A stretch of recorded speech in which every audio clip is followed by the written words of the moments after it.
here. Thank you, Mr. Allen, for setting up this very interesting moment of information. That is badly needed. So, if I may give a first-hand suggestion, for example, to Mr. Scuria, don't ask Draghi, ask it to an economist. Then explain first-hand how it works. And basically, it doesn't work that way. It works, but we are here to explain because we have seen that some of the very basic things that should be at the root of our political action is not understood. It's not understood. So there are many things to explain. So it's a start, and it's a good way to start here. So I'm pleased to be here.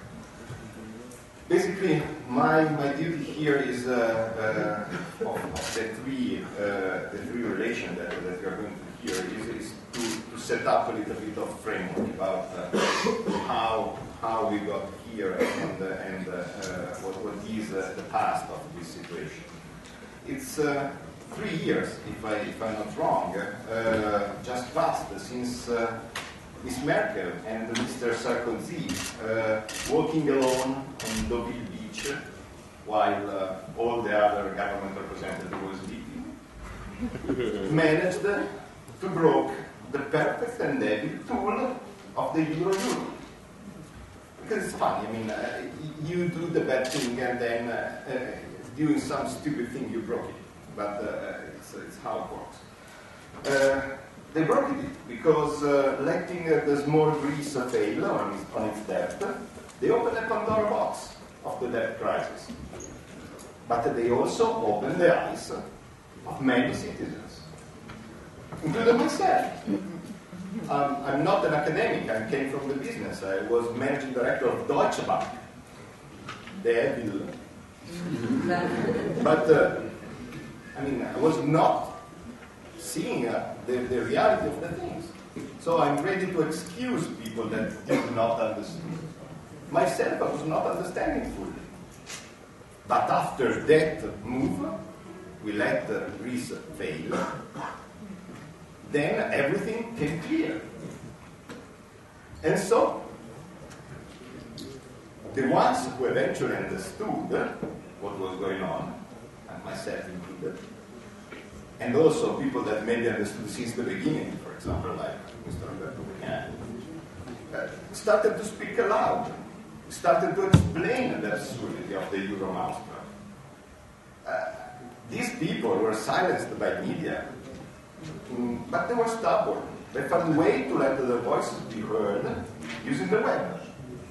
And the noises started to become so loud that it was impossible not to notice even inside this building.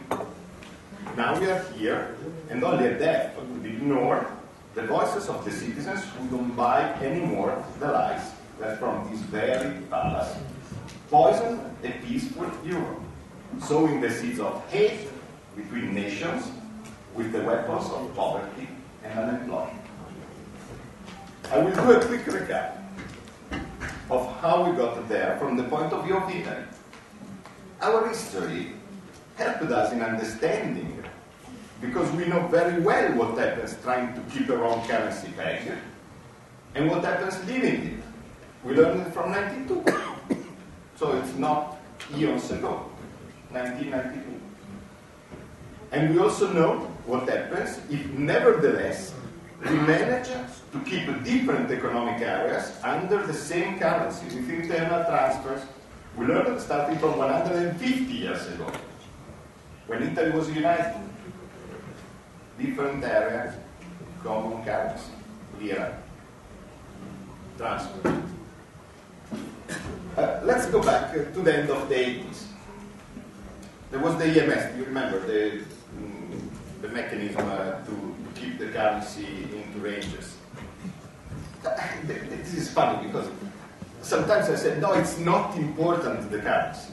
It's corruption, it's all productivity or other things. But if the currency is not important, why all the things that the euro managed to do started always with the currency? Why should think? there was the EMS. It was a proxy of the euro. Almost fixed currency rates. To gain credibility, because this credibility that no one buys the market, but everyone seems that is so important. But there are no reforms for credibility, always for the currency. Remember. To gain credibility, they took out the control of the currency. So in the 81, there was the divorce between the central bank and the government. Basically, it means that the interest rates in Italy start going up because the Bank of Italy was not anymore forced to buy the debt of the Italian government if ever there was any need for credibility, you know. Basically, maybe we got the credibility, but the expense for interest went up. So fixed currency, expense for interest is up. Situation quickly started to create a heavy trade deficit in Italy. And the first shock, you remember there was the Gulf War. First shock, the system broke. The outflow of currency was tackled with the same wrong tools that we are using today. Sharp tax hike. Maybe you remember that the government even taxed the bank deposit overnight, levying a percentage of every Italian positive balance on their banking account. I think that this should ring a bell. Cyprus, anyone? Resulting in a rise of interest rates up to 18%. Twinned with the very same rhetoric that we are hearing today about the disaster of the EMS exit. As you maybe remember, you know, if we go out to the EMS, the petrol, we are going to become poor, we are going to become, everyone will die, pestilence, disease, and so on. And the most vocal at the moment was someone that probably you also remember, was Mr. Mario Monti. You know, you cannot go out, you have to keep the fixed exchange, because if not, Italy will disappear into the ocean.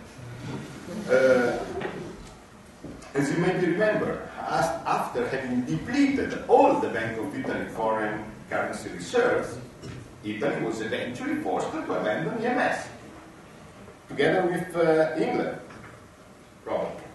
You remember? You know, the attack was versus the pound and versus the lira. Lira devalued with an average of around 20%. Italy is still there, not sink into the ocean. But happened something else.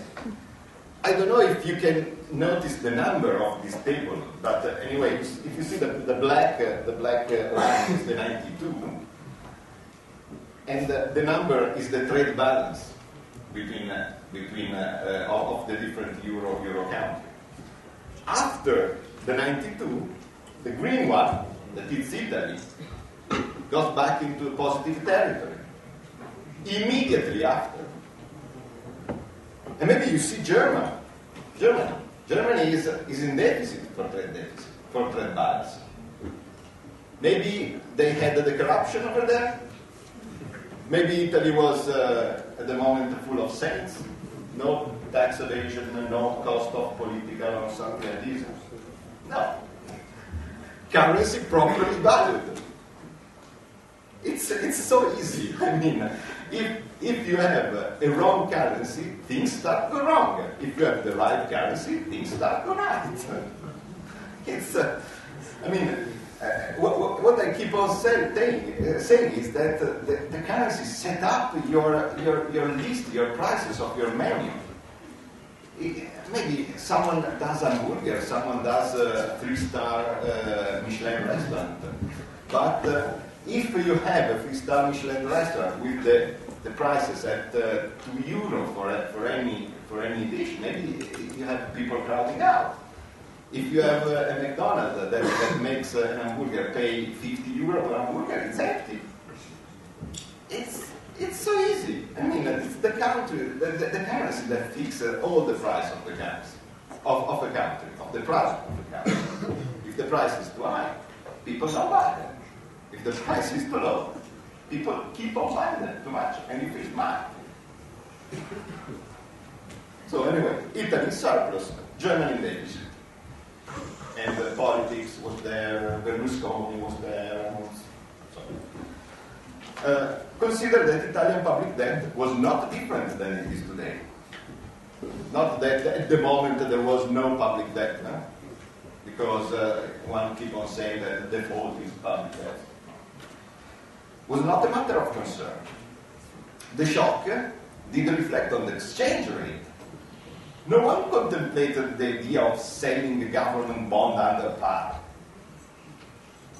Not that also all the terrible consequences that was advised as a result of the EMS exit by the very same people who won the doom of today, mentioned by Mondi, never occurred in the slightest.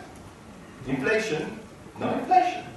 It dropped 0.5% compared with the previous year.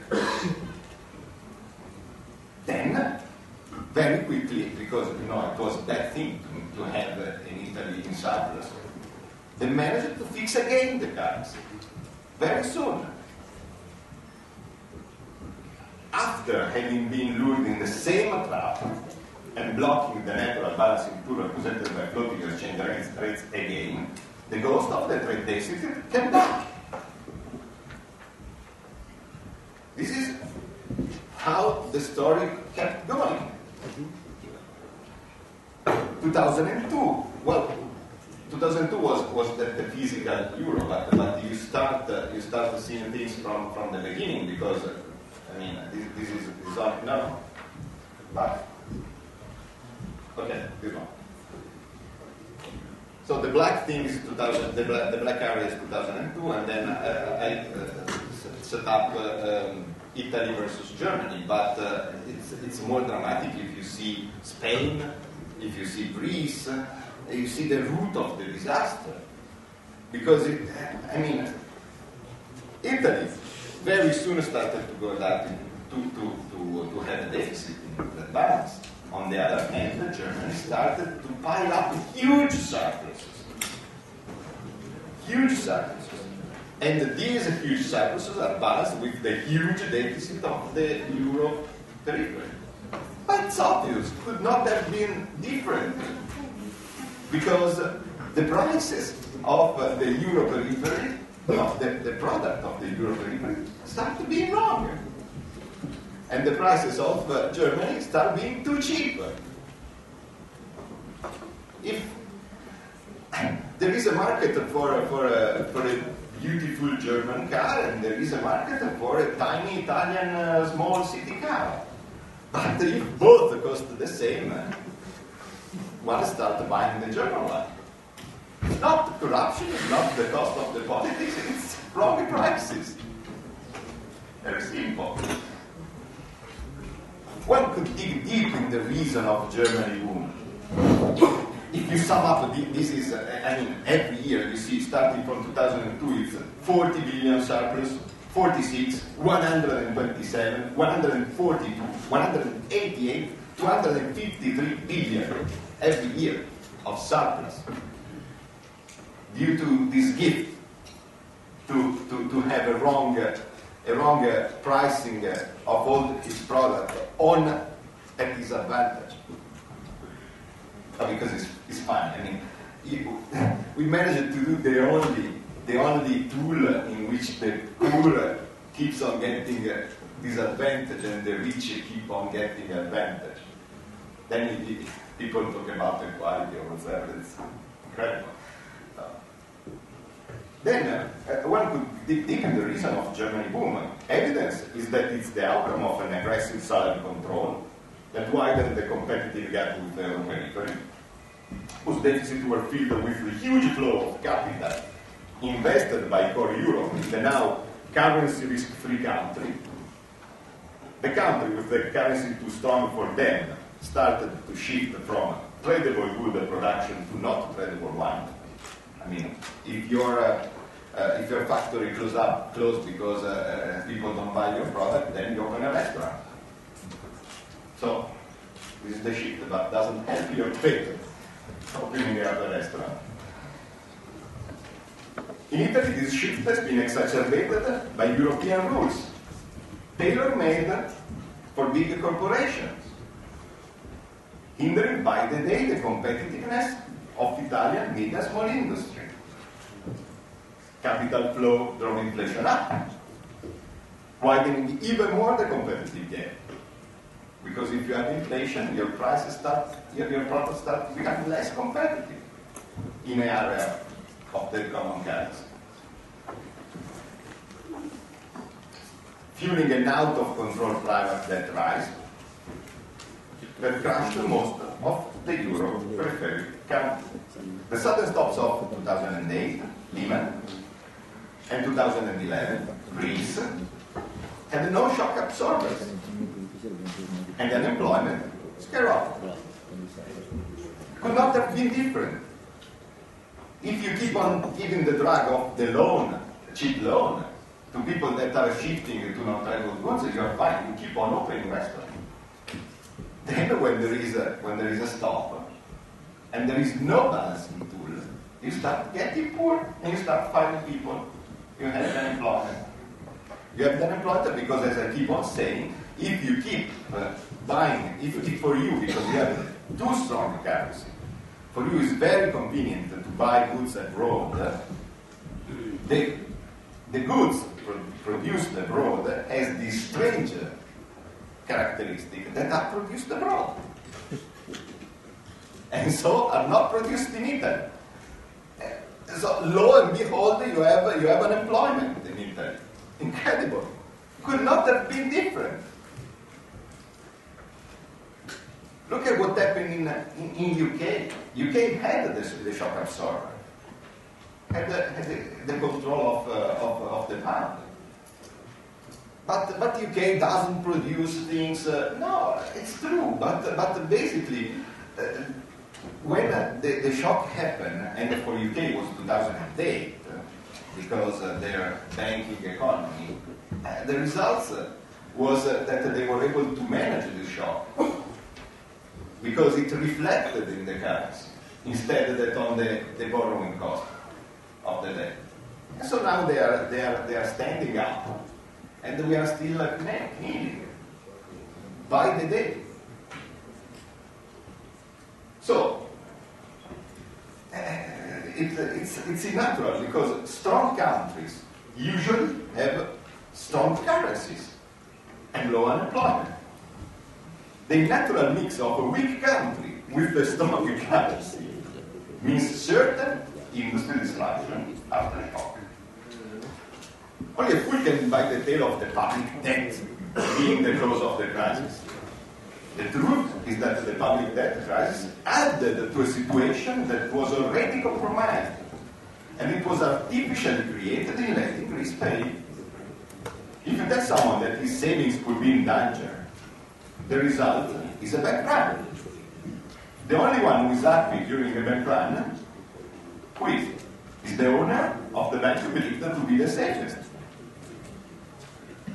So that's why it was unavoidable that the consequence of Greece's private sector involvement for the public debt would have been a run out of Italian debt and a rush into a German one. The tens of billions that Germany is saving, thanks to the zero interest of its debt, is paid by the tens of billions that Italy is paying more than it should be fair on the interest of its debt. And then there was a little problem of the Euro-core countries' credit towards the Euro periphery. Italy had no credit exposure versus Ireland, Greece, Spain, and Portugal. But the clever instrument of EU choice to stop the crisis was the funds. ESFS, ESM, very clever. These funds were absolutely useless for reducing the debt spread. It took only 3 words to do it, whatever it takes. So it was enough. Believe me, it will be enough. No funds needed to tackle the spread. But they were perfect to what? To make Italy foot the bill for the debit it does not have. Periphery countries, all but Italy, got money from the funds. Core countries got some of their credit backs. The only one who paid 56 billion of lending so far did not have its credits to be repaid and did not get a single euro from other Euro member states. It's Italy, the only one. Because other people in crisis, other states in crisis got funds. Core country got back their credit. The only one who only paid is Italy. This is very close to daylight robbery to me, and could be accomplished only thanks to an elected prime minister ready to do whatever it takes to please Euro puppet masters. The bail-in clause that is being finalized right now for the banks is the perfect ending for the plan. Forcing losses on investors in order to avoid the ESM money to be disbursed again. A sort of grease reloaded that could make investors run away from weak country banks and rush towards the coffin of the usual ones.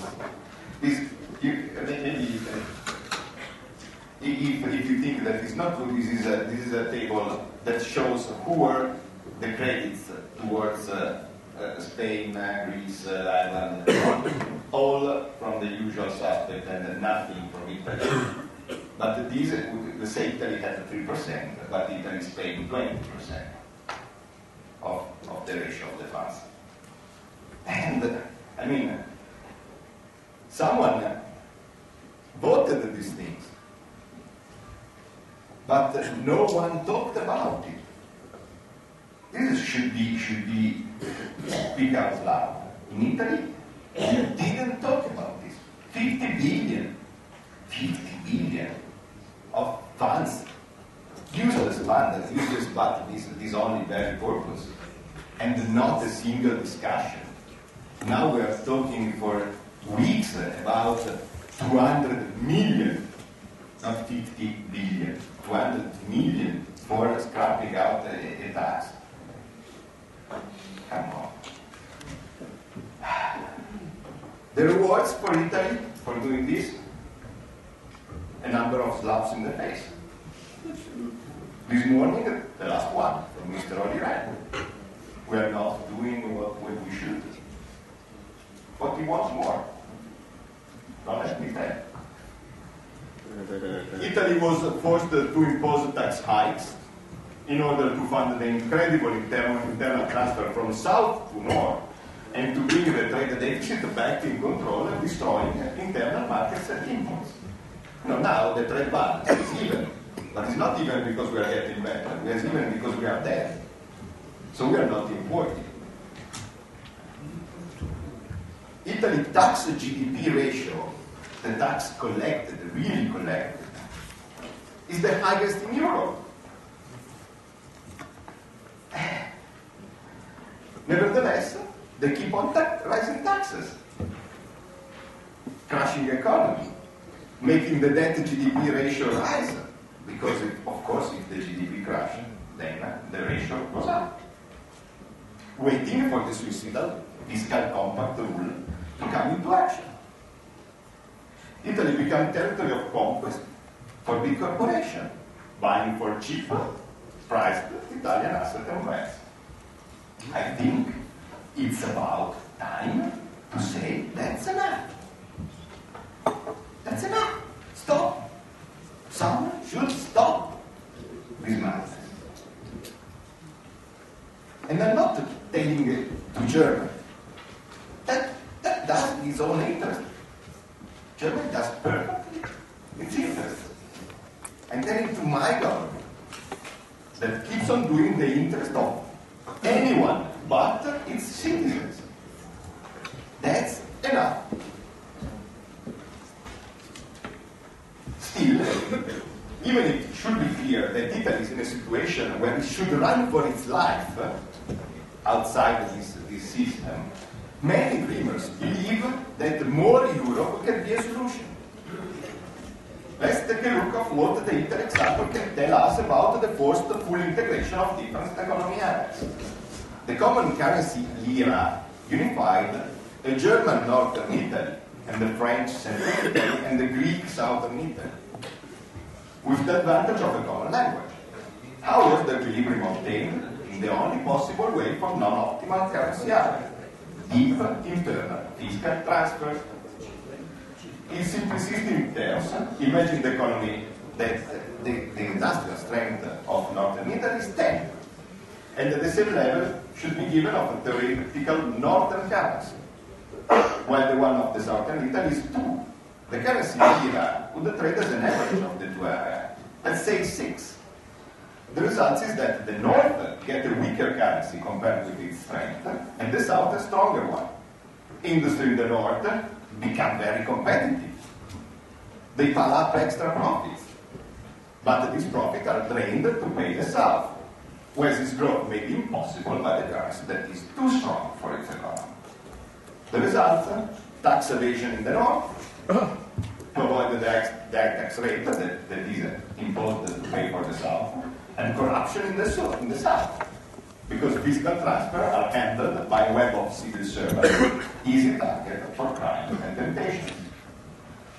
It should be clear that in Europe, a wide Italian-style economy, although being better than the actual absurd reversed transfers, is not desirable, neither from the side of the ones that will have to pay, nor from the point of view of the ones who will be forced to seek aid. I don't want to pay for German credits, but I don't want to be paid by Germany either. A southernization of Europe is inefficient, paves the way to corruption, fuel hate between people, who will see only their money taken away and fail to grasp the whole picture. Instead of being lured in the single currency for a whole continent trap, Italy should have taken more time thinking about setting up maybe 2 currencies for a single state, or something that works in the same way. The split currency solution that could have worked for Italy could work also for Europe, and it could be a new beginning based on solidarity instead of selfishness. Together with economists from many European countries, we sent a manifesto, the European Solidarity Manifesto, proposing exactly this way out. But the solution, the beginning to split in 2 and then to everyone come back to its own currency. But the solution would require a very different attitude compared to the one that led us so far. If the solidarity will fail, the disorderly disaggregation of the euro will be hard, but the only way